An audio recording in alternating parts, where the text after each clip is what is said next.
hari ini adalah tur perdana kita, ya. Saya share screen aja dulu sebentar, jadi supaya, memudahkan saya untuk menjelaskan. Kelihatan nggak? Apakah kelihatan? Terlihat ya, Kelihatan ya? terlihat. Oke, baik. Oke, nah untuk TUEP ini ya, untuk TUEP perdana ini kita mata kuliahnya adalah mata kuliah metode penelitian. Jadi memang output dari mata kuliah ini adalah proposal. Ya, jadi saudara diminta membuat proposal penelitian, ya. Jadi dasar kelulusannya itu nanti itu tugas ya.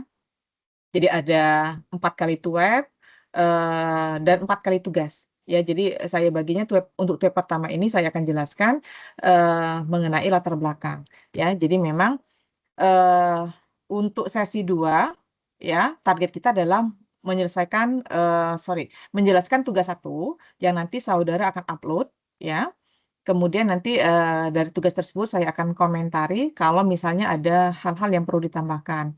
Nah, untuk TUEP pertama ya, itu kita laksanakan di 18 Oktober. Jadi ada 4 kali TUEP. TUEP pertama itu akan dilaksanakan di sesi 2 tanggal 18 Oktober. Kemudian TUEP kedua itu akan kita laksanakan insya Allah nanti di sesi keempat ya. Jadi sekitar tanggal 1 November ya, tentatif sebenarnya ya. Jadi ini adalah plan saya. Jadi memang kita nanti tetap akan diskusi ya, jika memang mahasiswa tidak bisa ya nanti kita kondisikan ya. Jadi mana baiknya. Yang pasti saudara bisa, saya juga bisa seperti itu. Kemudian untuk TUEP ketiga itu kita akan laksanakan di sesi ke-6 ya di sini ya. Lalu nanti TUEP terakhir yang keempat itu akan dilaksanakan di sesi ke-7. Jadi TUEP kita tuh adalah di minggu kedua, sesi kedua, kemudian sesi keempat, sesi ke-6, dan sesi ke-7. Jadi sesi ke-7 harapan saya adalah finalisasi. Saudara sudah merampungkan tugas pembuatan proposalnya, ya. Kalaupun ada revisi sedikit-sedikit, ya itu adalah bentuk dari finishing, ya. Tinggal touch up sedikit, proposalnya udah jadi. Oke. Nah, untuk sistematika proposal penelitian ini sendiri nanti ada 3 bab ya. Bab 1 pendahuluan, bab 2 studi pustaka, kemudian bab 3 metode penelitian. Nah, saya tidak akan florkan langsung 3 bab ya. Kita akan kerjakan step by step ya. Mungkin hari ini saya mulai dari bab 1 dulu.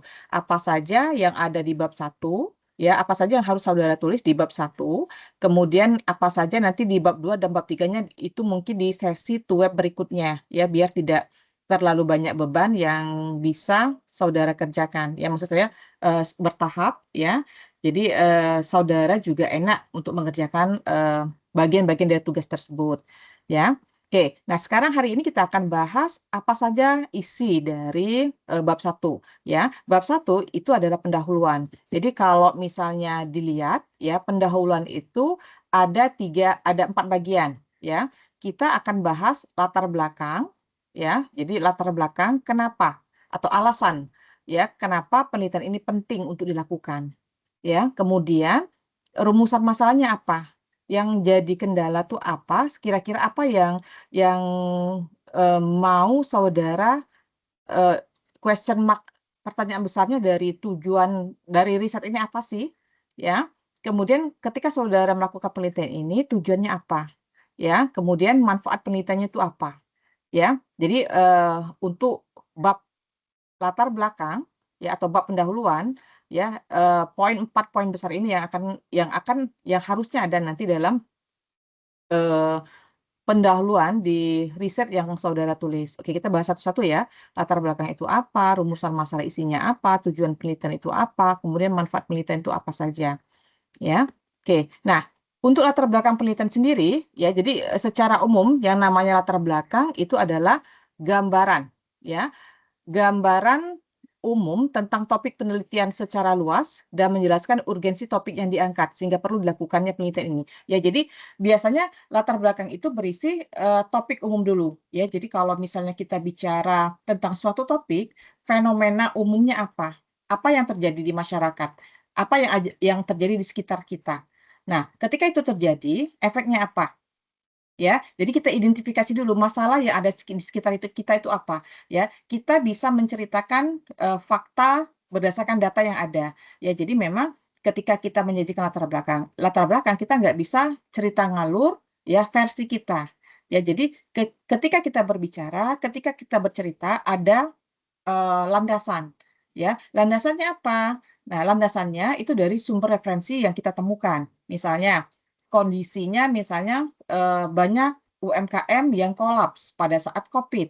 Nah, datanya itu apa? Ya, mungkin kita bisa lihat datanya dari Dinas Koperasi dan usaha kecil bahwa semakin tinggi wabah, semakin banyaknya eh, musibah COVID, ya, banyak UMKM yang tidak sanggup untuk membiayai dirinya sendiri sehingga dia tutup. Nah, itu ada datanya, ada sumber.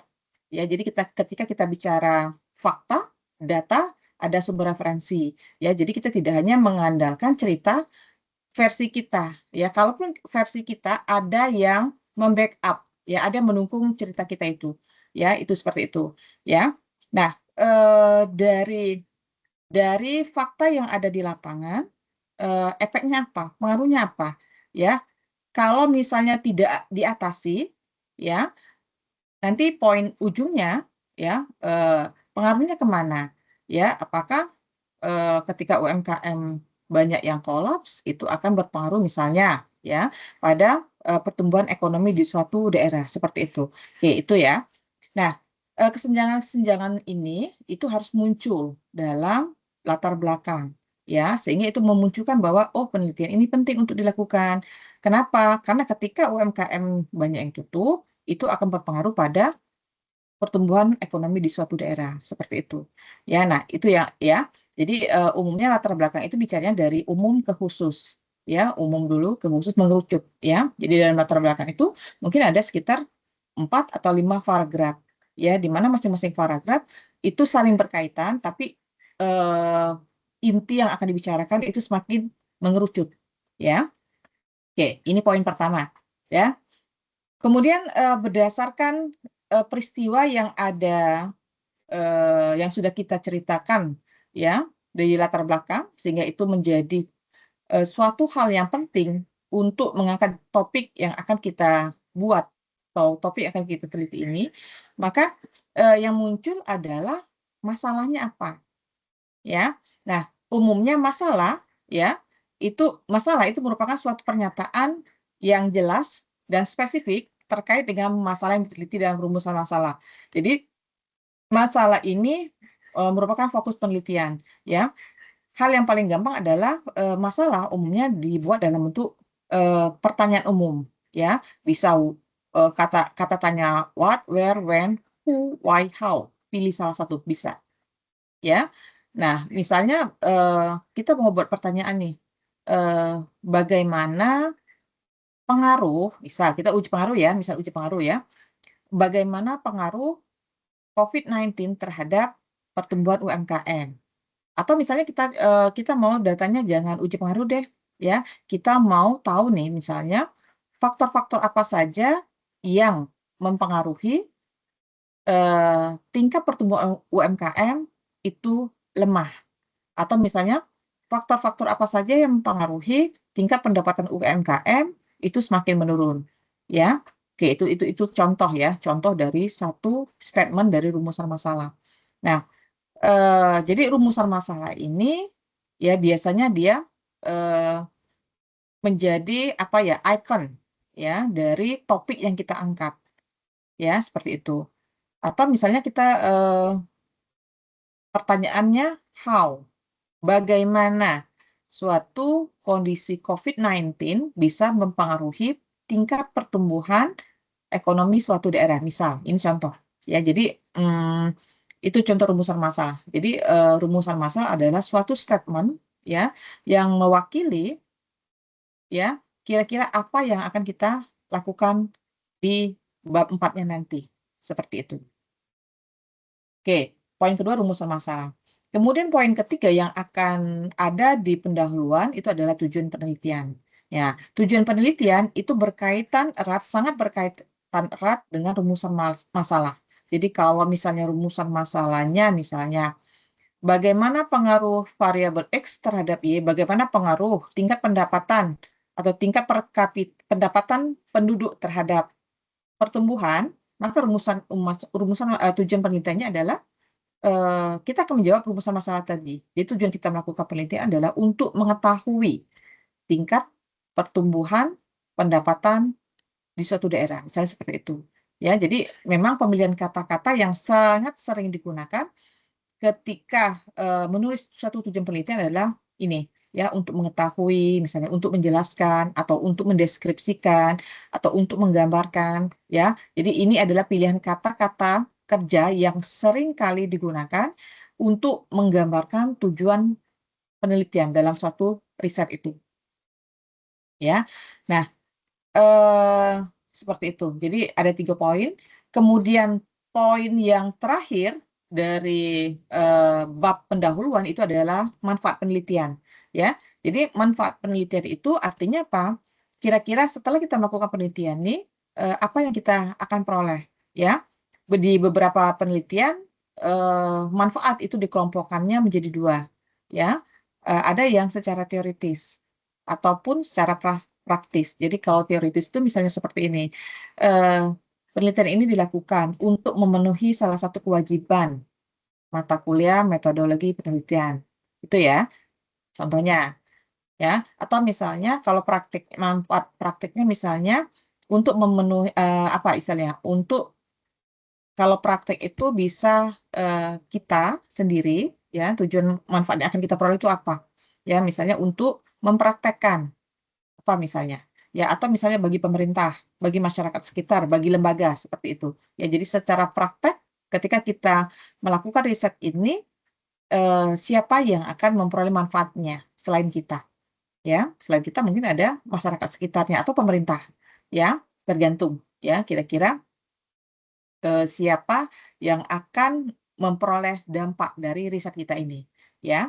Oke, jadi itu 4 poin yang akan muncul, yang harus muncul ya, bukan yang harus muncul dalam suatu eh, dalam suatu proposal penelitian, ya. Oke, saya lanjutkan dulu. Oke, kemudian, nah, untuk tugas satu ini sendiri, ya, jadi untuk tugas satu sendiri sebenarnya masih ringan, ya. Jadi untuk saudara yang belum punya topik, ya, belum punya topik penelitian, ya, saran saya mencari ide dulu, ya. Nah, ide itu bisa dicari dengan mencari referensi, ya. Jadi minimal ada 10 referensi yang bisa saudara baca, ya.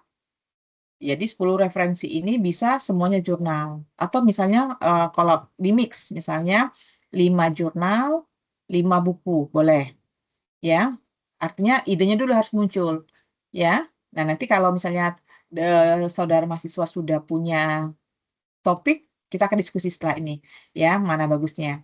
Ya, oke.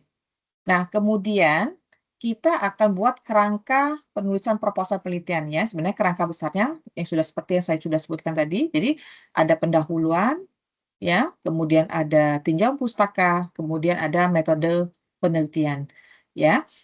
Nah, untuk topik tugas, untuk apa target tugas di sesi satu ini di web satu ini, ya, harapan saya nanti setelah web ini saudara yang belum punya topik, ya, itu bisa segera mencari topik, ya. Nah, untuk teman-teman yang sudah punya topik bisa mulai menulis, ya, eh, latar belakang, ya, rumusan masalahnya, ya, tujuan serta manfaat penelitiannya, 4 poin yang saya sebutkan tadi, ya. Nah, eh, selain itu, ya, tolong dituliskan referensi dari bahan yang diajukan. Jadi sumber bacaannya apa nih? Sebenarnya kalau daftar pustaka itu kalau kita merujuk, ya, jadi kalau kita tidak merujuk dia tidak akan muncul. Tapi sementara ini tidak apa-apa, ya. Saudara cari dulu referensinya minimal 10 artikel atau 10 atau mix 10 itu di mix 5 artikel, 5 buku, ya. Mana yang mudah,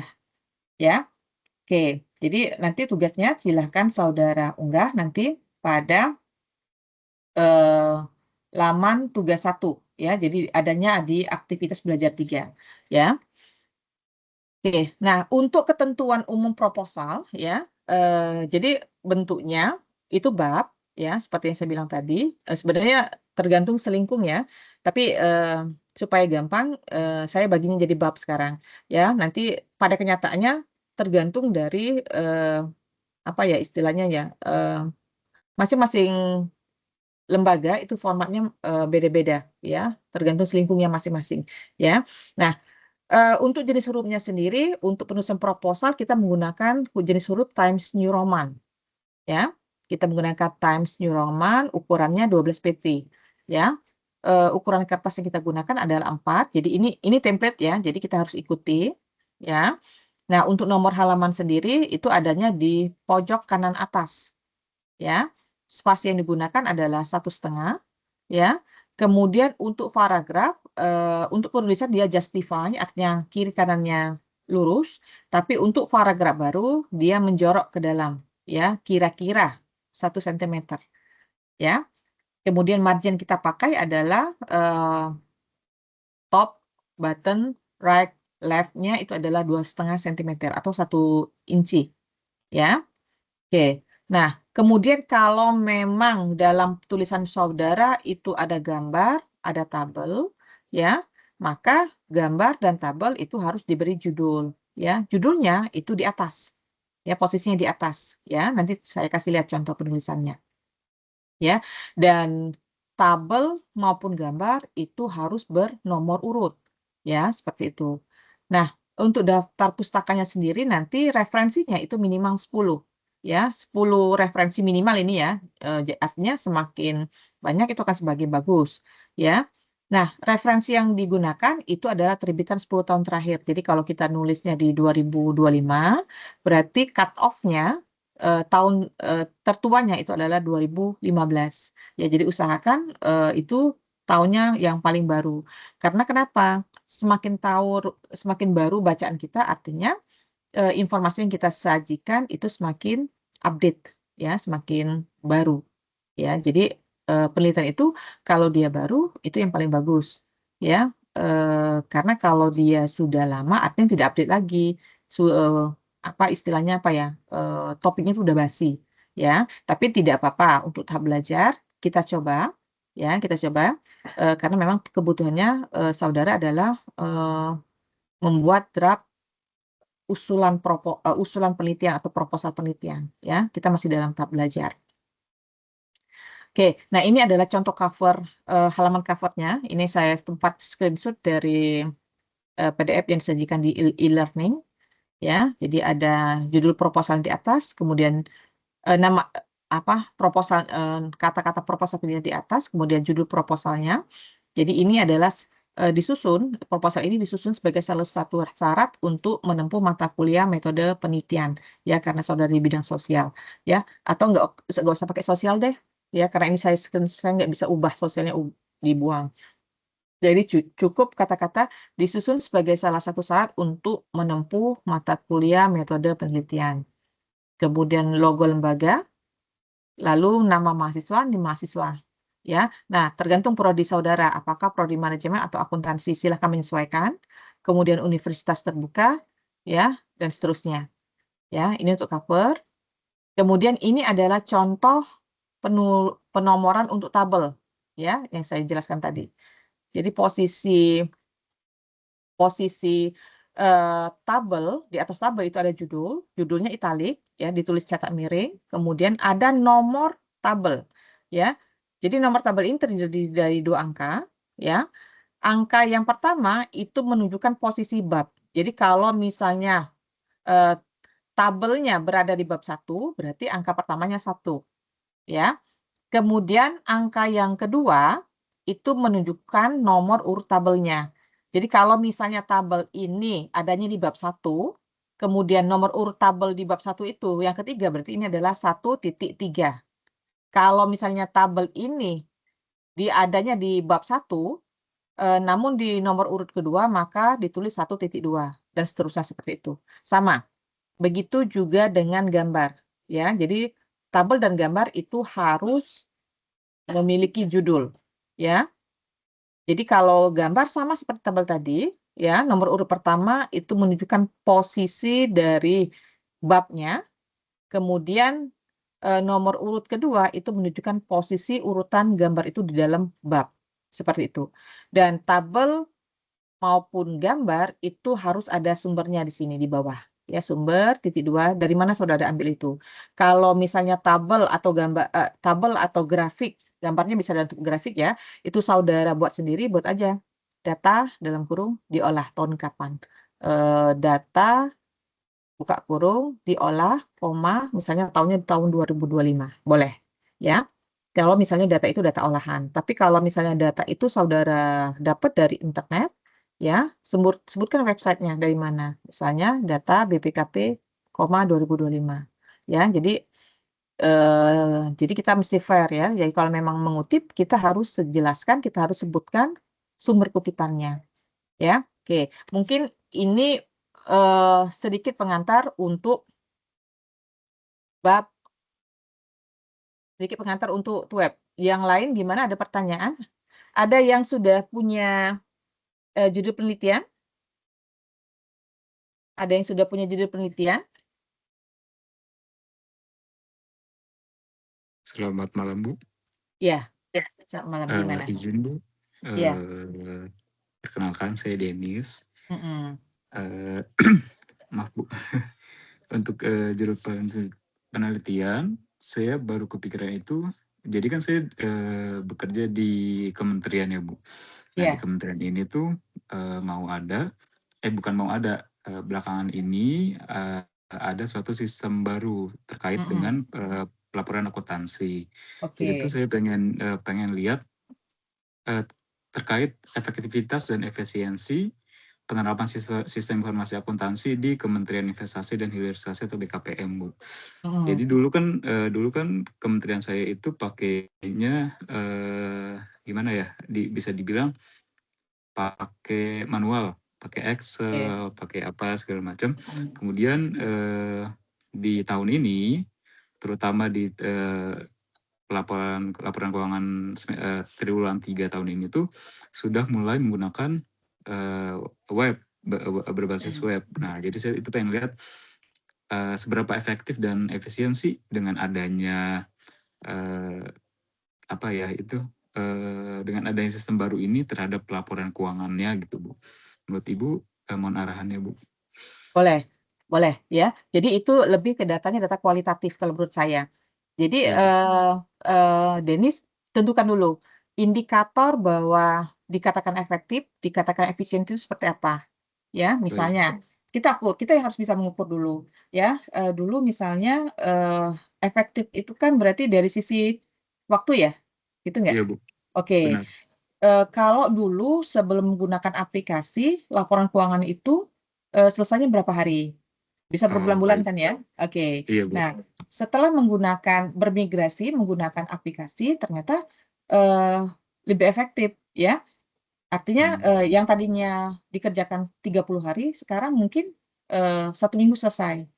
Itu kan artinya kemajuan tuh. Ya Iya, kan? Bu. Oke, signifikan ya. Nah, itu yang pertama. Yang kedua dari sisi cost ya. Kan kita kalau menurut saya satu aja biar nggak pusing apakah efektif atau efisien ya, itu yang pertama ya, tentukan dulu indikatornya. Kedua ya, karena ini data kualitatif artinya kita harus punya sumber informan ya. Nah, informannya artinya adalah orang-orang yang user, pemakai aplikasi ya. Kita nggak bisa tanya apakah ini efisien atau tidak kalau misalnya kepada orang-orang nggak pakai gitu ya. Artinya kita bisa tahu bahwa ini nih efisien kalau memang informannya itu adalah tepat ya, tidak masalah ya.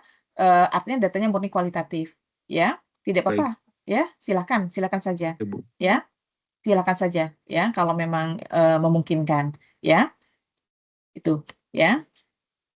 Oke. Kemudian satu lagi Denis, coba cari mungkin kalau sama persis enggak ya, coba cari rujukan yang serupa. Maksud saya tidak harus aplikasi keuangan sih, mungkin aplikasi lain ya, yang indikatornya bisa kita pakai, yang bisa Denis pakai dalam risetnya Denis. Boleh. Iya, Bu. ya nggak masalah. Oh iya, sorry, kita nih kan metode penelitian ya, artinya kita nggak sampai pembahasan, ya. Ya, Iya, Bu, saya siap. lupa. Saya ingatnya Karil, ya nggak apa-apa, ya nggak apa-apa.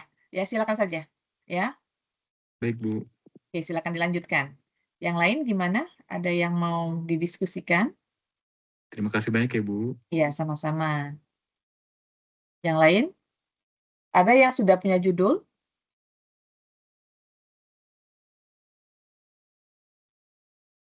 Ada yang mau diskusi? Ya, oke. Coba saya share screen lagi ya. Saya coba kalau misalnya teman-teman belum tahu cara cari jurnal, ya. Kok stop sharing? Kok di sini ya? Bisa nggak? Saya nih nggak familiar pakai apa aplikasi Teams, jadi saya bingung. Saya mau ke Google. Bentar, bentar, bentar. Ini ya. Oke, bentar. Bu, izin sepertinya atas nama Yolanda ingin gitu, Bu. Oh ya, bentar, bentar ya. Oh, bentar, bentar. Yolanda. Oke, silakan Yolanda. Ada yang mau ditanya, Yolanda?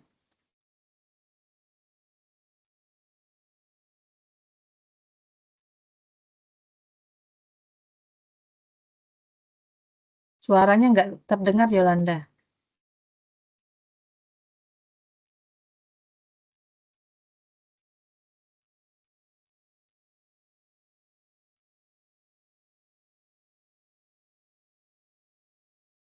Suaranya nggak terdengar ya, Yolanda ya?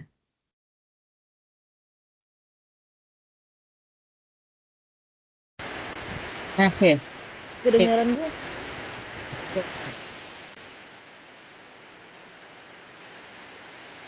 Bu, kedengaran Bu suaranya. Ya, kedengaran. Tapi ini ya, ada back sound. Hujan. Oh, hujan. Oke, baik. Nggak apa. Iya, Silakan, silakan. ini Bu kan saya kan ngambil mata kuliah artikel ilmiah itu. Kalau misalkan sama judulnya gimana Bu? Sama Kalau saya nggak masalah, ya. Harusnya sih nggak masalah. Karena poinnya, kalau kalau menurut saya ya, kalau metode penelitian itu kan poinnya itu latar belakang, pendahuluan, tinjauan pustaka, dan metode penelitian. Ya, kalau artikel ilmiah itu ada 5 bagian. Yang pertama latar belakang, pendahuluan, tinjauan pustaka, metodologi penelitian, kemudian pembahasan, kesimpulan. Nah, kalau dia metode penelitian itu hanya 3, tiganya di depan. Ya, nggak masalah kalau saya sama. Ya, jadi saudara bisa satu kali jalan. Ya, jadi nanti mengerjakan pendahuluannya itulah untuk metode penelitian, itu juga nanti yang dipakai untuk karil. Nah, cuma memang kendalanya ya karena pembimbingnya 2, ya, karena pembimbingnya 2 mungkin akan adu ilmu, bentrok, ya. Nah, kalau posisi seperti itu ya tergantung mahasiswa nanti menyesuaikan, ya. Kalau misalnya pembimbing metode penelitian dan pembimbing karil itu tidak bentrok, ya itu akan sangat membantu mahasiswa. Tapi takutnya nanti kalau misalnya ada bentrok masukan, nah itu tergantung atau pintar-pintarnya mahasiswa untuk mengolah informasi tersebut. Ya, nggak masalah kalau salah saya, ya itu akan lebih bagus malah akan memudahkan mahasiswa. Ya, baik. oke ada lagi Yolanda yang mau didiskusikan? Terima kasih Bu. Udah jelas Bu. Oke. Makasih ya Ada Bu. lagi? Ya, sama-sama. Kemarin siapa ya yang WA mau diskusi ini ya? Ibu lupa namanya. Silakan. Ini ajangnya tuh web ini untuk diskusi ya. Kalau misalnya saudara ada yang mau ditanyakan, silakan. Oke, silakan.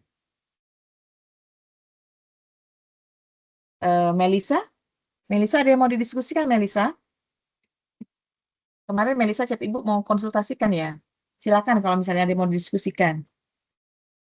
Oh iya, saya sempat udah cari topik itu tentang pengaruh etika profesi dan profesionalisme terhadap Mm-mm. kinerja praktisi akuntansi kayak gitu, Bu. Mm-mm. Itu Oke. kira-kira bisa nggak ya? Ya, sah-sah saja. Ya, artinya nanti, jadi konteksnya, Melisa jurusan akuntansi ya? Iya, Ya, boleh.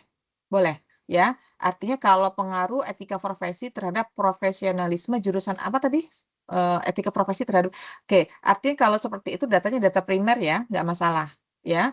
Nah, kalau untuk mata kuliah metode penelitian itu nggak masalah ya, karena memang kita poinnya adalah target kita itu hanya tiga bab ya, pendahuluan, tinjauan pustaka, sama metode penelitian ya, tidak masalah ya. Ya, tapi kalau memang oh, untuk karir, tapi kalau untuk karir mungkin jalannya akan lebih panjang. Karena kalau di karir itu kan dia ada pembahasan, ya. Kalau kita mau bahas sesuatu, artinya kita harus collecting data, ya. Kalau topik Melisa tadi, itu kan datanya data primer, artinya butuh responden, ya. Nah, itu tadi, ya. Nanti di bab tiganya di metode penelitiannya nanti difikskan dulu ya kira-kira eh, sampelnya siapa ya itu dulu sampelnya siapa ya. Yang pasti kalau misalnya kita bicara konteksnya akuntansi, sampelnya adalah orang-orang akuntansi ya. Jadi respondennya harus orang ke akuntansi ya karena topiknya tadi konteksnya ke akuntansi ya, seperti itu ya, tidak masalah ya. oh ya, baik Bu, terima kasih. Ya, sama-sama. Yang lain gimana? Ada yang masih kebingungan mencari topik, atau mungkin ada yang sudah punya topik yang mau didiskusikan? Ya, halo Ibu, saya Siti Halida. Iya, gimana?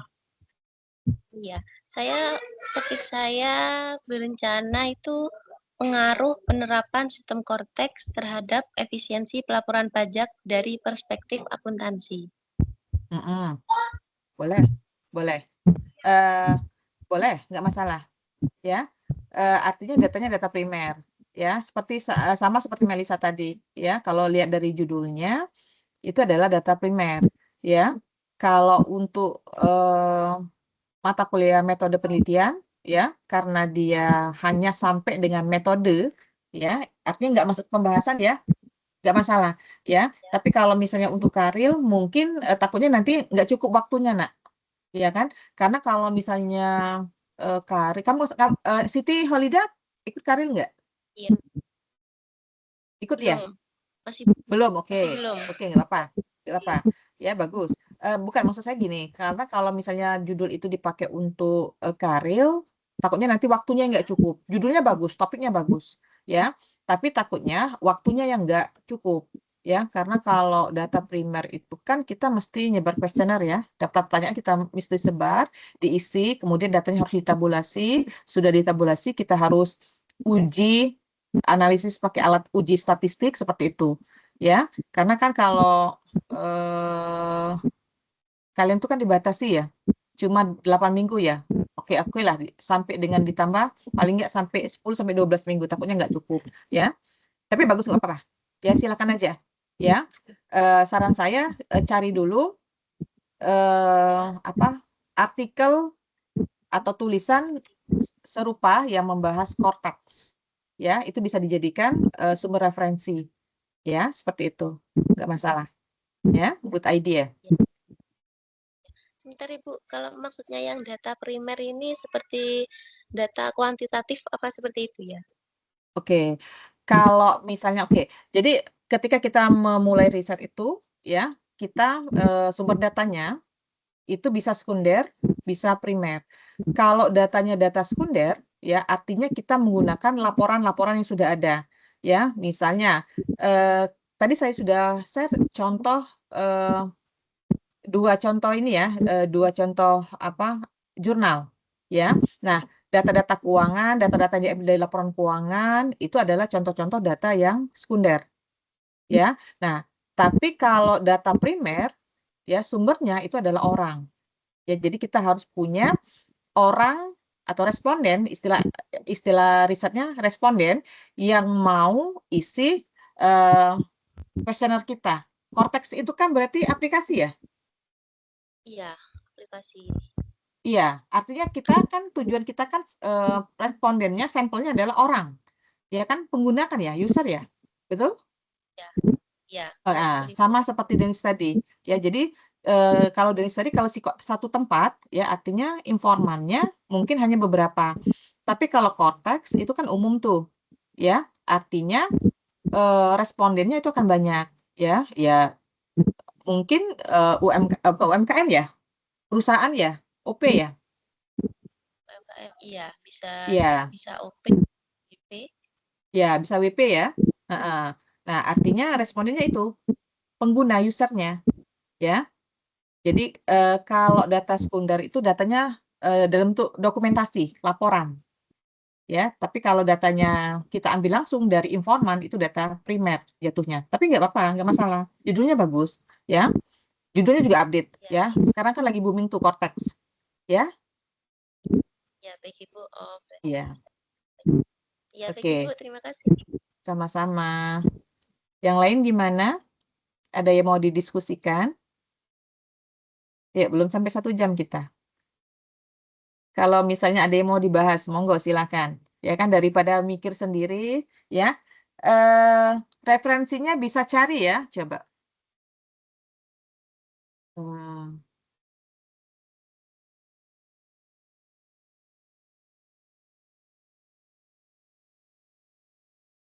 Oke. Nampak ya ini layar saya nampak kan ya? Terlihat, Bu. Oke. Nah untuk mencari jurnal, Iya, ya, kita coba. Kalau saya lebih suka pakai Google Scholar, ya.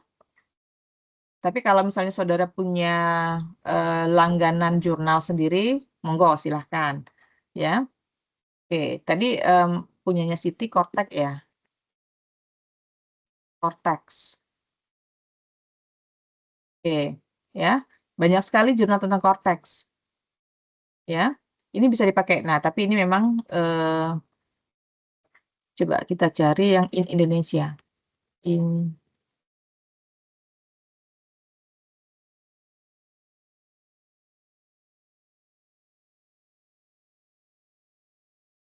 Oke, semuanya. Nah, ini banyak nih, ya. Mungkin ada yang bisa dipakai, ya. Tapi memang semuanya, ya, semuanya in English, ya. Gak apa-apa, ya.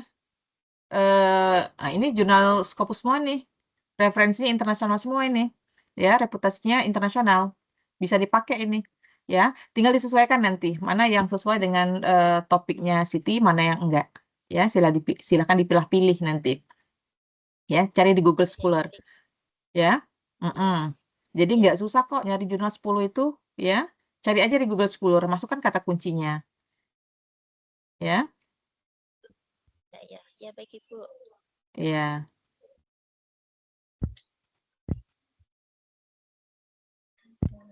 Oke, ya. Jadi ini ya. Jadi saudara bisa cari contoh-contoh jurnal di Google Scholar, ya. Atau misalnya apa tadi? Denis tadi apa judulnya Denis? Efisiensi dan efektivitas sistem terkait sistem informasi akuntansi, Bu. Oke, efisiensi dan efektivitas. Kita cari, ada nggak? Minimal yang sama ya, penggunaan aplikasi akuntansi. Banyak tuh, ya kan? Bisa Iya, Bu. dijadikan referensi. Ya, nah ini bisa nih. Ya, Ya, siap. unsur-unsur Baik, Bu. kepuasan penggunaan pada efisien aplikasi nih. Sama kan? Oh iya. Tapi ini di Satker Pendidikan. Nah, ini bisa kita replika nanti. Ya, coba Iya, Bu. dibaca. Ya. Ya. Siap, Bu. Jadi, silakan nanti dicari. Ya, ini ada nih. Basis cloud. Ya, tapi ini biasanya lebih ke praktik. Tapi nggak apa-apa sih. Ya, karena kalau di mata kuliah metode penelitian kita nggak ini ya, nggak sampai pembahasan. ya. Tapi kalaupun sampai pembahasan, ya saudara bisa replika, ya sesuaikan dengan kondisi kita, ya seperti itu, ya kan. Kalau memang nih, ya, kalau memang tujuannya untuk mata kuliah metopen, metode penelitian dan mata kuliah karir, itu juga akan lebih bagus satu kali jalan, ya nggak masalah, ya. Ya Bu, izin kebetulan saya juga lagi Zoom itu Bu, Monggo, artikel silakan. ilmiah. Iya, monggo, Tadi sudah, silakan. ya. Iya, Terima silakan. kasih ya Boleh, Bu. boleh. Iya, sama-sama. Oke, yang lain ada yang mau ditanya? Yang lain? Oke, tadi pesertanya baru 10 ya. Sekarang sudah bertambah sepertinya sudah 15. Kita foto sekali lagi ya. Ibu ambil fotonya screenshot sekali lagi, boleh ya? Baik Bu. Yang bisa on cam ya. Biar pesertanya rame. Kan enak tuh kalau misalnya ibu laporannya pesertanya penuh. Ya kan? Oke, terima kasih. Berfoto ya. 1, 2, 3. Smile. Oke, sekali lagi. Bentar. Sekali lagi. 1, 2, 3. Oke, yang lain gimana? Sudah, fotonya sudah. Yang lain gimana? Ada yang mau didiskusikan nggak? Ada yang mau didiskusikan? Masa kita diem-dieman aja, nggak ada yang ini? Atau yang lain sudah ada topik? Hah? Sudah ada yang punya topik? Bu, tanya lagi Bu. Jadi Oke, silakan. ini untuk topiknya di metode penelitian sosial ini bisa langsung ke Aril juga. Ke Karil, bisa? Iya. Bisa, ya. Seperti yang saya bilang tadi, kalau misalnya, jadi kalau Karil itu yang harus ditulis oleh mahasiswa itu 5 bagian, ya. Tapi kalau misalnya, jadi kalau di Karil itu dia harus ada, sama seperti jurnal Sciencer, ada pendahuluan, ada tinjauan pustaka, ada metode, ada pembahasan, ada konklusi atau kesimpulan. Nah, kalau dia metopen, metodologi penelitian itu hanya 3 bagian di depan, ya, pendahuluan, tinjauan pustaka, dan satu lagi metode penelitian. Bisa, ya. Tapi Karil itu kadarnya lebih berat karena dia ada pembahasan, ya. Ada pembahasan, artinya kalau pembahasan kan kita butuh data, ya. Kita butuh data. Nah, data itu kan kita nggak bisa reka-reka, kita nggak bisa kalkulasi. Ya, artinya ketika kita butuh data, kita harus ke sumbernya, seperti itu. Kalau data primer, berarti kita perlu responden, ya kan? Ada orang yang mau menjawab pertanyaan-pertanyaan kita, ya. Dari responden itu nanti datanya kita kumpulkan, kita tabulasi, kita olah lagi, ya, kita uji pakai alat uji statistik namanya, ya. Tapi kalau dia metopen itu enggak, ya, hanya rencana riset. Nah, sampai rencananya aja, ya. Iya. Oke. Jadi kadarnya tuh levelnya level 3, gitu kalau saya bilangnya. Tapi kalau Karil itu levelnya level 5, seperti itu. Ya, jadi lebih ringan kalau metopen. Ya, tapi intinya sama, ya. Lebih lengkap kalau Karil.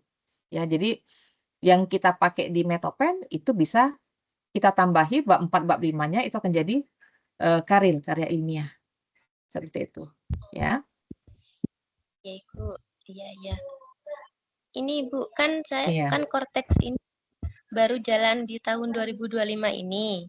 Nah, ini saya coba cari di Google Scholar. Ini di Google Scholar tentang jurnal tentang Cortex ini baru ada baru di cuman 2023, 2024, 2025. Jadi kan kliknya kan minimal 5 tahun itu. Itu Nggak apa-apa. jadinya bagaimana?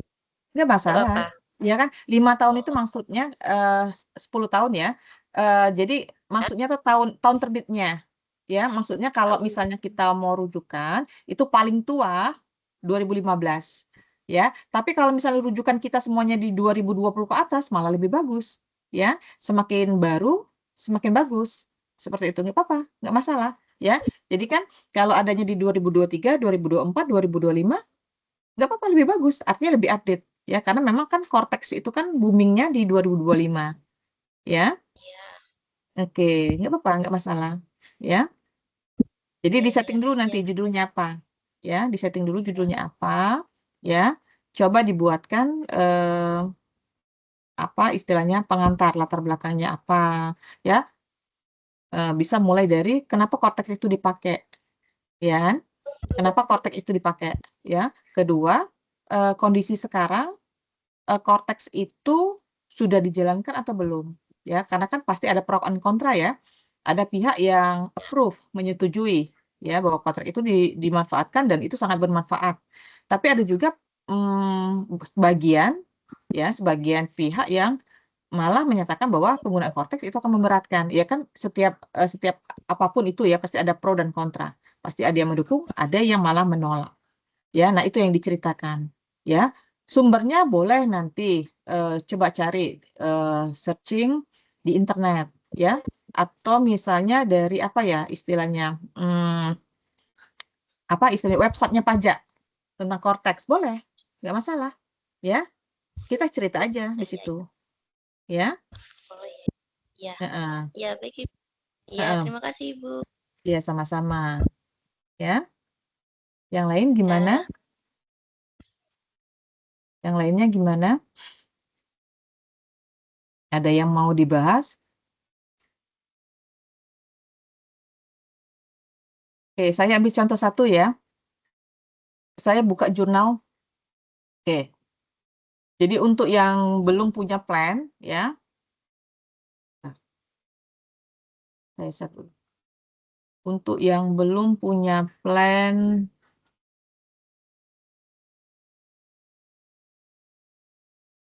saya ini bingung kalau pakai ini nih.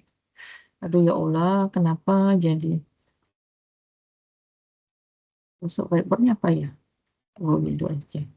Oke. Nah, saya buka salah satu contoh ya. Jadi ini jurnal, ya. Jurnal yang paling sederhana ya. Biasanya kalau mahasiswa yang sudah saya pernah membimbing karir ya, saya karena memang waktunya terbatas, saya ambilkan contoh jurnal yang sederhana ya, yang bisa direplika oleh mahasiswa untuk menyusun karir. Jadi ini sebenarnya fokusnya karir ya, tapi nggak apa ya. Saya ambilkan contoh ini ya, nanti kita tinggal cut aja nanti. Seperti yang saya bilang tadi, nanti yang disajikan hanya 3 bagian tadi. Nah, salah satu topik yang saya sarankan ke mahasiswa yang sederhana dan cepat itu adalah analisis rasio keuangan, ya. Jadi boleh ambil satu perusahaan, ya. Jadi ini contoh case-nya adalah perusahaannya PT Smartfren Telkom Tbk, ya. Jadi kita mau hitung rasio keuangan, ya. Jadi kita lihat ya tujuan melakukan analisis rasio keuangan ini kita mau lihat bagaimana kinerja keuangannya si PT Smartfren Telkom ini. Nah, oke. Nah, ini pendahuluannya, ya. Sebenarnya ini pendahuluannya kalau menurut saya ya dia kurang referensi ya, harusnya dalam satu paragraf ini ya cerita panjang lebar seperti ini harusnya ada sumber ya, jadi bukan versi dari si peneliti saja ya, jadi ada sumber yang pasti kan ketika dia berbicara di sini dia kan merujuk, membaca ya. Nah, rujukan yang dibacanya itu harusnya muncul sebagai sumber di sini, referensi ya, di pendahuluan ya. Nah, kembali lagi. Jadi posisinya data yang digunakan ini adalah data laporan keuangan si Smartfren Telekom. Jadi gimana nyarinya? Tinggal googling aja ya, catat klik misalnya.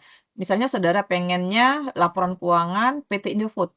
Klik aja, diketik aja laporan keuangan PT Indofood akan muncul ya, akan muncul masuk ke websitenya nanti ya.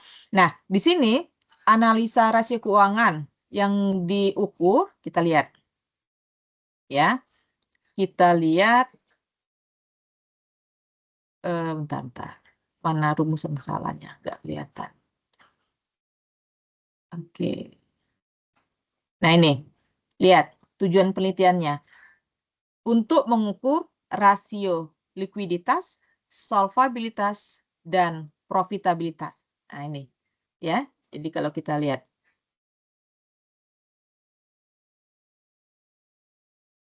Oke, ini ya. Nah ini, ya. Jadi ini yang dihitung. Ya, nah kita tahu rasio likuiditas, cara menghitung rasio likuiditas, cara menghitung rasio solvabilitas, cara menghitung rasio profitabilitas dari mana? Dari teori. Nah, jadi dasar untuk menghitung rasio ini, ya buku yang digunakan adalah buku Munawir. Kita lihat, ya. Nah ini teori ya, ini teorinya. Nih lihat, ya.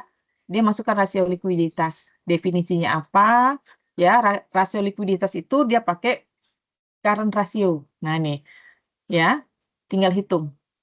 Ya, jadi current ratio itu aktiva lancar dibagi dengan hutang lancar. Ya, rasio ini dari mana ngambilnya? Dari buku Kashmir. Nah, ini nggak update ya. Mungkin Kashmir nggak ada cetakan terbaru. Tapi kalau misalnya buku Kashmir ada cetakan terbaru, baiknya gunakan cetakan terbaru. Ya, oke. Ya, jadi di sini rasio likuiditas ada 3 cara. Ya, untuk mengetahui liquid atau tidak suatu perusahaan, bisa pakai rasio lancar, bisa pakai rasio kas, ini rumusnya, ya, bisa pakai rasio cepat atau quick ratio. Nah, nggak harus tiga-tiganya saudara pakai, ya. Kalau misalnya saudara mau pakai tiga-tiganya, artinya analisis rasio keuangannya jangan semuanya, ya, jangan rasio keuangan, tapi analisis rasio likuiditasnya saja, ya.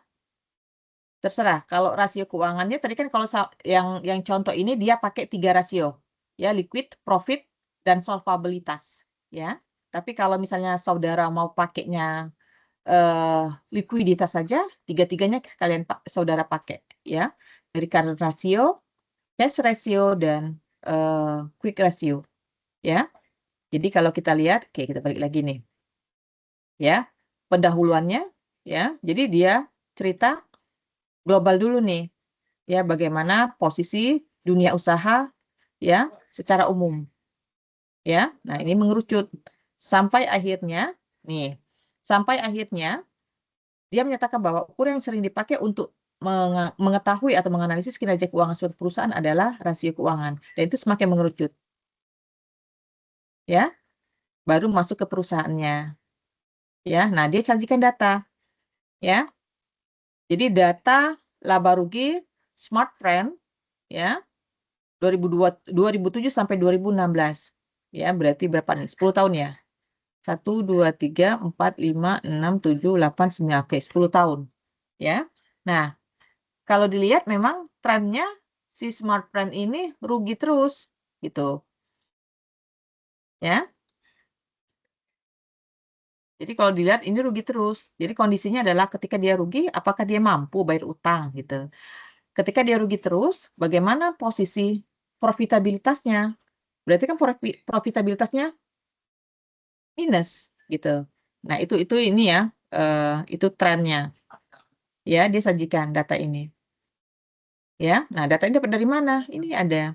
Ya, bisa dari www.idx.co.id. Di situ data laporan keuangan annual report, ya bukan annual report ya, data laporan keuangan. Ya, perusahaan yang sudah TBK itu ada semua.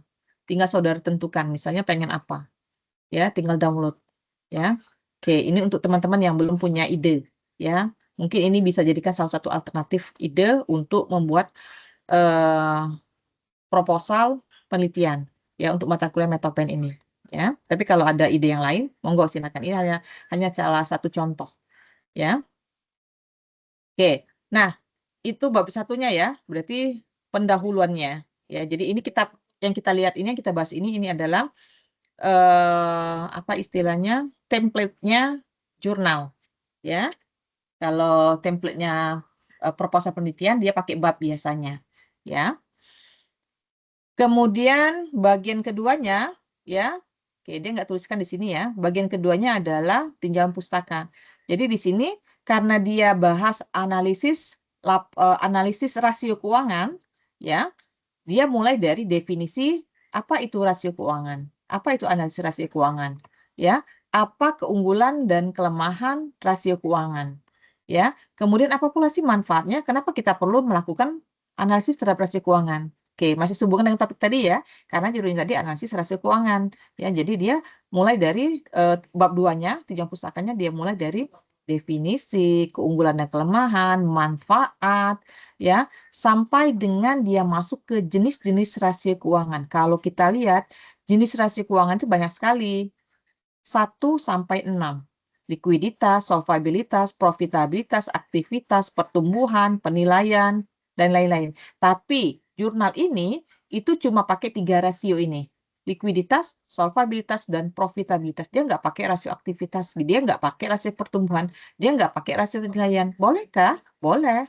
Itu haknya si peneliti. Ya, kalau misalnya saudara pengen, Bu, saya nggak mau rasio keuangan, Bu, saya mau analisis rasio likuiditasnya saja. Boleh nggak, Bu? Sah-sah saja, boleh. Ya, nggak apa, nggak, ya, itu haknya si peneliti. Ya, mau fokus aja, Bu, ke rasio hutangnya, atau saya mau fokus ke rasio profitabilitasnya saja, Bu. Boleh nggak? Boleh. Ya, oke. Jadi itu ya. Jadi ini teorinya. Ya, jadi dia pakai teori yang selanjutnya adalah jenis-jenis rasio. Dia sajikan nih. Masing-masing rasio dia sajikan rumus atau apa istilahnya ya? Oh ya benar rumus ya. Rumus yang digunakan untuk mencari masing-masing rasio tersebut. Ya. Oke. Kemudian bagian ketiganya, nah termasuk pengertian kinerja keuangan ya, karena tadi dia bahasnya analisis rasio keuangan untuk mengukur kinerja keuangan. Ya, jadi semua topik, bukan topik ya, semua kata kunci di judul itu dia carikan teorinya. Ya. Oke. Nah, banyak ini, ya kan? Oke, kemudian yang ketiga, bagian ketiga itu bagian metode penelitian, ya. Nah, untuk metode, oke, sebenarnya metode penelitian nanti kita bahasnya nggak di sini ya, nanti di web ketiga mungkin. Tapi nggak apa, ya saya spill dikit dulu. Ya paling tidak saudara sudah tahu apa yang mau kita tulis plannya, ya. Jadi metode penelitiannya dia mulai dari jenis data, ya.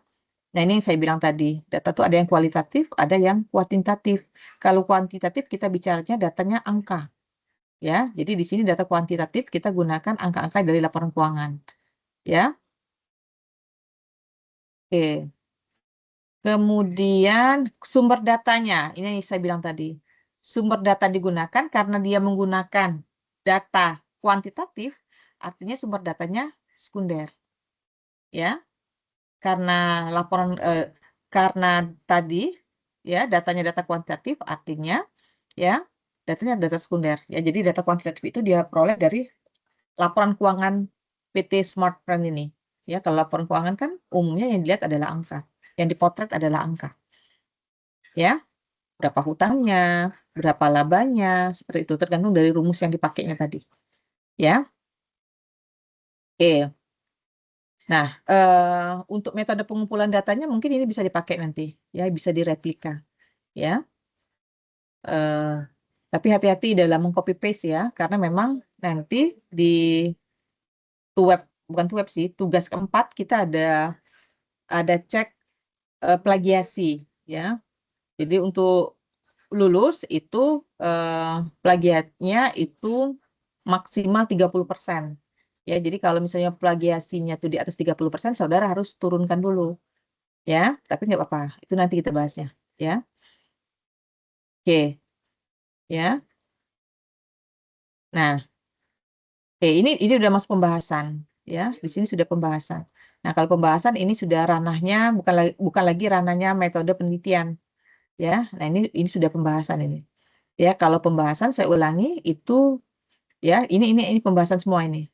Ya, jadi ini pembahasan yang komentarnya, tapi ini posisi ini semua pembahasan. Ya, jadi kalau proposal itu nggak sampai sini, ya. Proposal nggak sampai sini, ya. Jadi proposal hanya sampai sini, ya.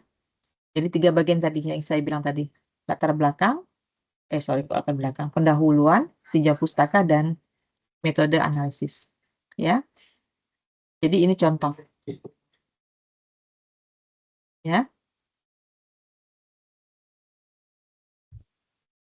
Jadi untuk proposalnya ini setelah cover langsung langsung bab pendahuluan atau masih ada kata pengantar atau daftar Nggak isi ya, perlu, Bu?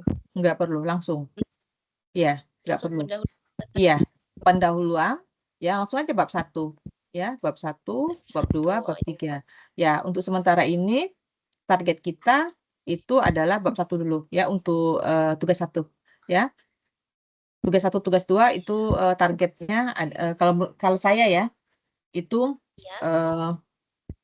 bab 1 dan bab 2 ya. Sebenarnya kalau bab 2 itu mau saya floorkan nanti di pada saat kita tuh web 2.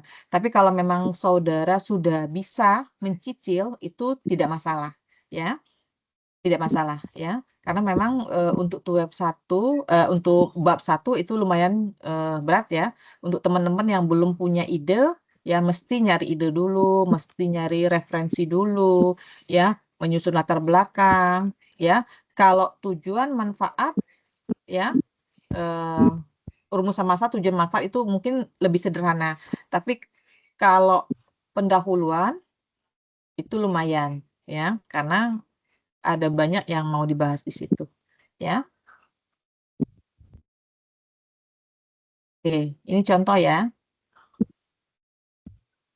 Yang lain gimana?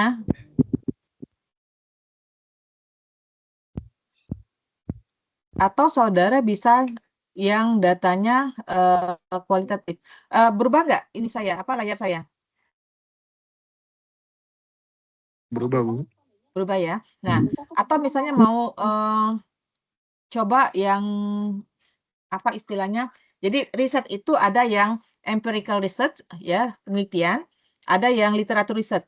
Nah, ini contoh dari literatur riset ya. Jadi kalau misalnya teman-teman nggak mau ambil data keuangan ya, kita coba yang ke literatur review. Jadi kalau literatur review, kita hanya mengumpulkan beberapa artikel, misalnya kita mau tahu nih faktor-faktor yang mempengaruhi kualitas laporan keuangan pemerintah, ya kan?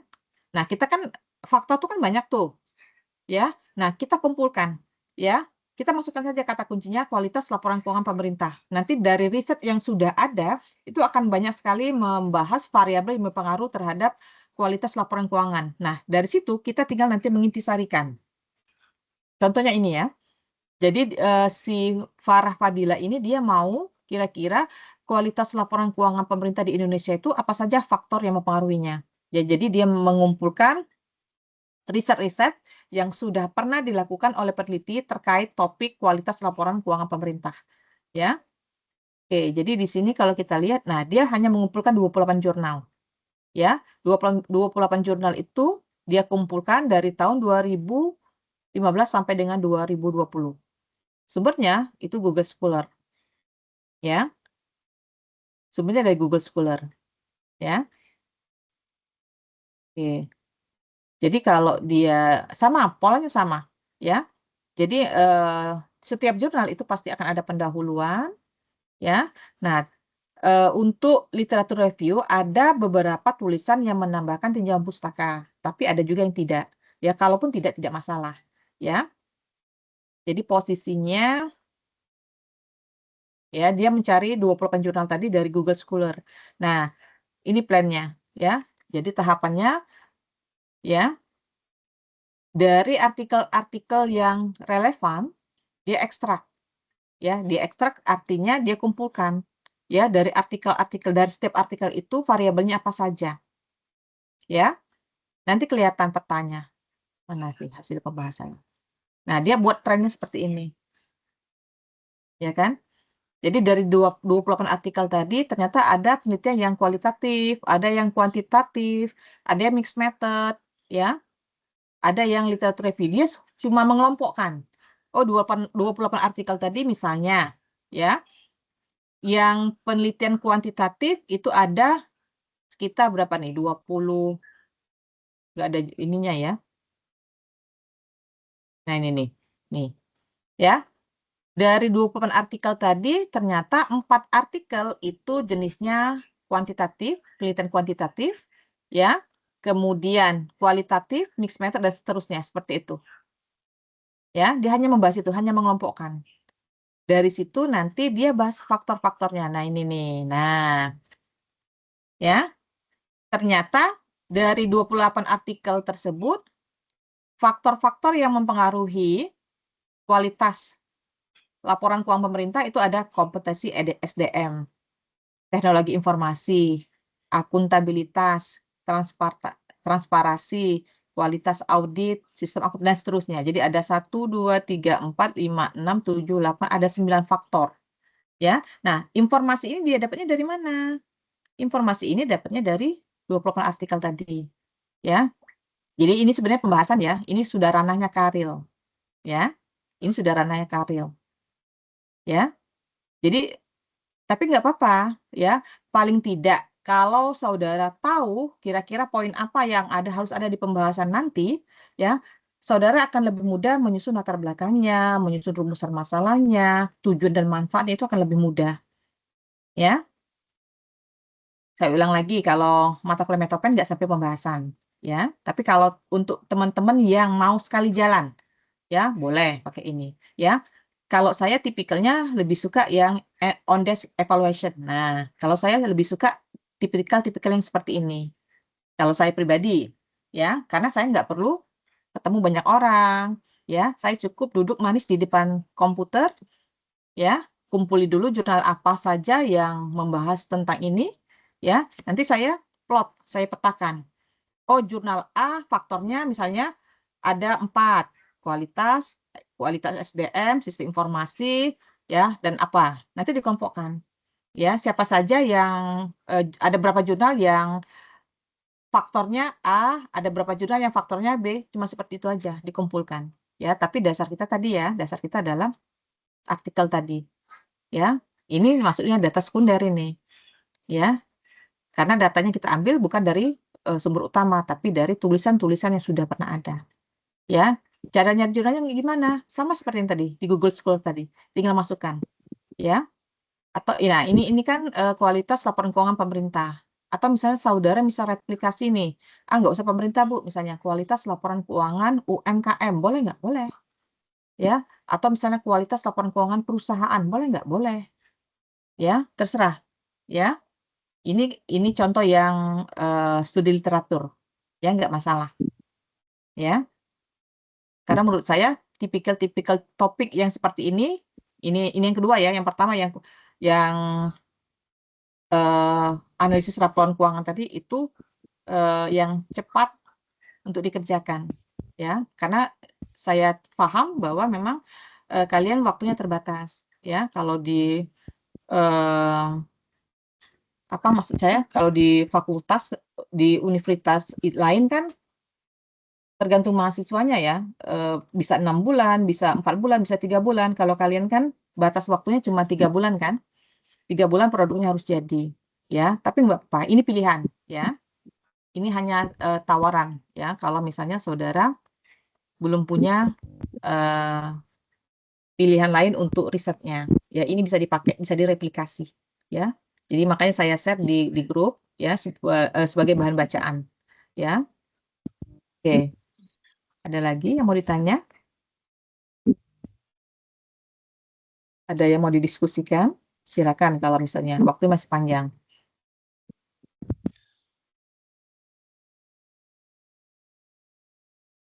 Cukup? Tolong ininya ya, isi daftar hadirnya jangan lupa ya. Sudah belum? Bisa nggak? Daftar hadir yang di e-learning. Bisa, Bu. Bisa ya? Oke. Ya. Yang hadir tinggal klik P aja. Ya.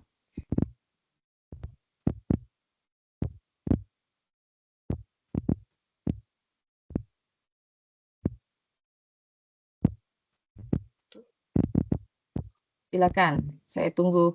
Kalau misalnya ada yang mau didiskusikan, monggo.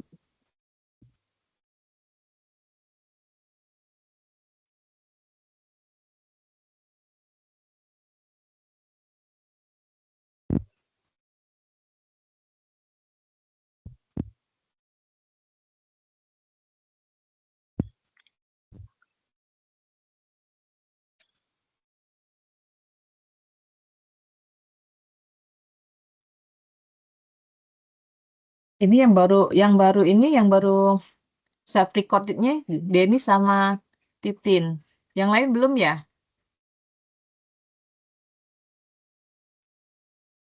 Saya absen saja ya. Siti Holida ada nggak?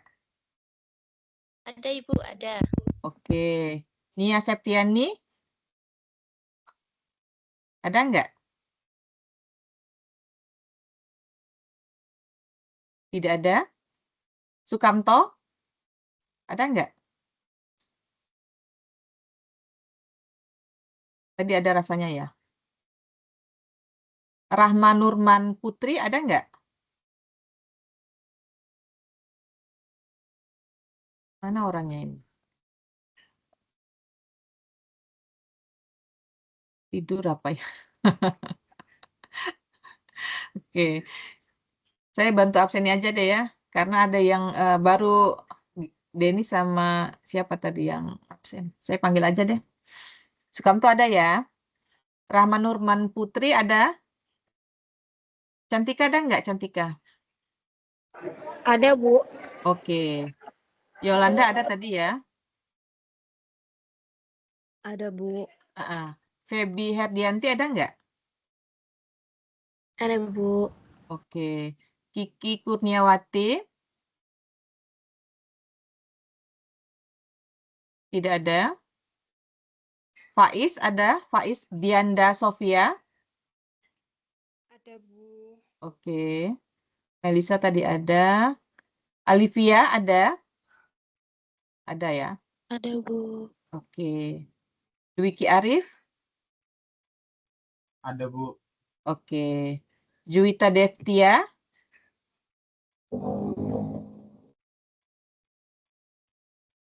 Ada Juwita?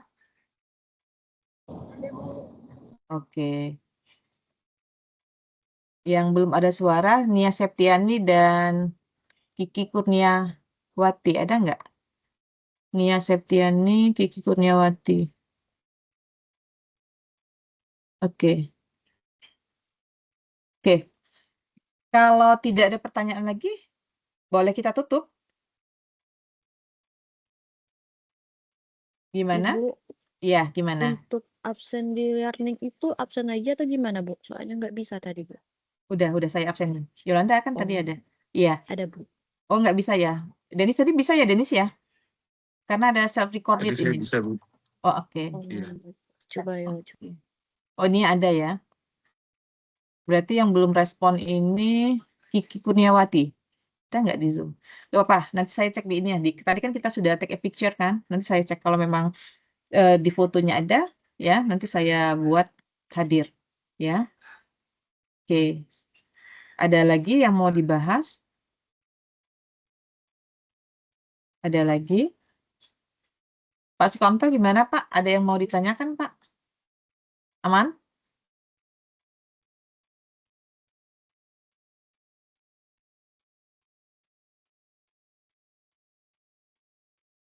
Masih ini kayak mute.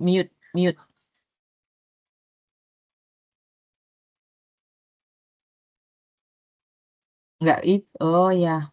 Nggak bisa Pak, nggak kedengeran suaranya. Ini kali ya, laptopnya kali ya, lagi ini. Yang lain silakan kalau misalnya ada yang mau ditanya sebelum kita closing. Oke, artinya untuk tugas 1 harusnya nggak ada nggak masalah ya. Jadi tugas 1 itu harapan saya ya, saudara sudah bisa mulai menulis ya.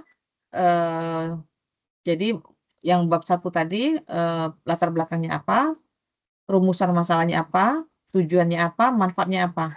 Nggak apa-apa, kita mulai dulu tulis ya, jangan takut salah ya. Nanti kalau sudah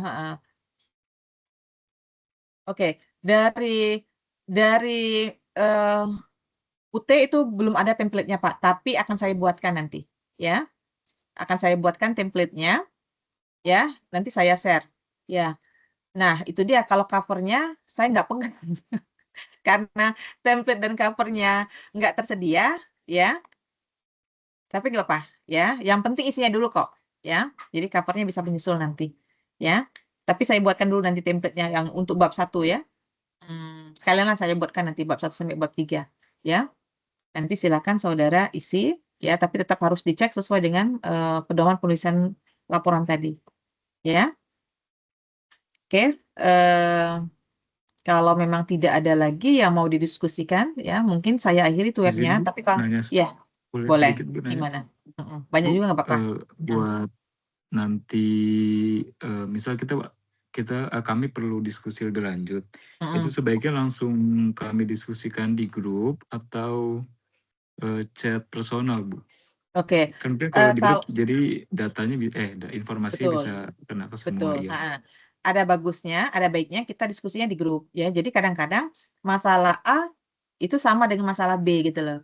Jadi artinya kalau misalnya ada teman A yang bertanya dengan satu case, ya saya jawab, mungkin masalah yang sama bisa juga menjawab masalah teman yang B. Ya jadi saran saya kalau memang ada masalah, ada yang mau didiskusikan, ada yang mau ditanyakan, silakan chat grup ya, anytime ya. Anytime tidak harus maksud saya anytime itu tidak harus menunggu web baru chat ya, kapan saja ya.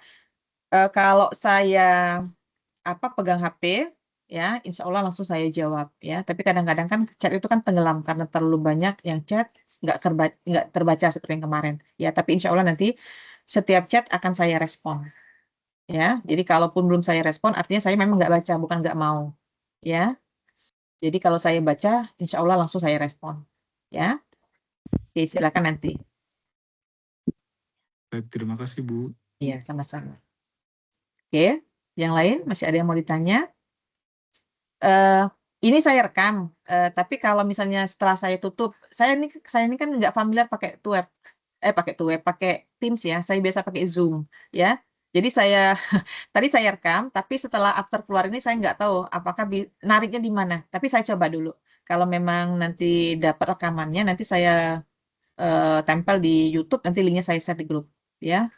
Siapa tahu nanti mau ngulang-ngulang, ya. Oke, kalau memang tidak ada pertanyaan, saya tutup ya. Oke, Baik Bu. ya. Saya akhiri dengan ya. Ada lagi Siti Holidah yang mau ditanya? Sementara sudah. Oke, sementara sudah. Oke, sekian ya. Silakan mengerjakan target tugas satunya. Silakan diupload ya. Jadi untuk tugas-tugas yang sudah diupload, saya akan coba untuk merespon ya. Pasti saya respon ya. Cepat atau lambat pasti saya respon. Jadi kalau memang belum saya respon, mohon menunggu dengan sabar ya. Saya usahakan setiap tugas yang saudara upload, saya akan feedback ya. Jadi nanti kalau sudah di feedback, silakan direvisi, nanti bisa diupload lagi di tugas kedua. Ya, oke, mungkin itu dulu ya. Saya akhiri dengan Assalamualaikum warahmatullahi wabarakatuh. Waalaikumsalam Oke. warahmatullahi wabarakatuh. Terima kasih Bu. Oke, izin saya tutup Zoom-nya. Terima kasih Bu. Terima kasih Bu. Ibu.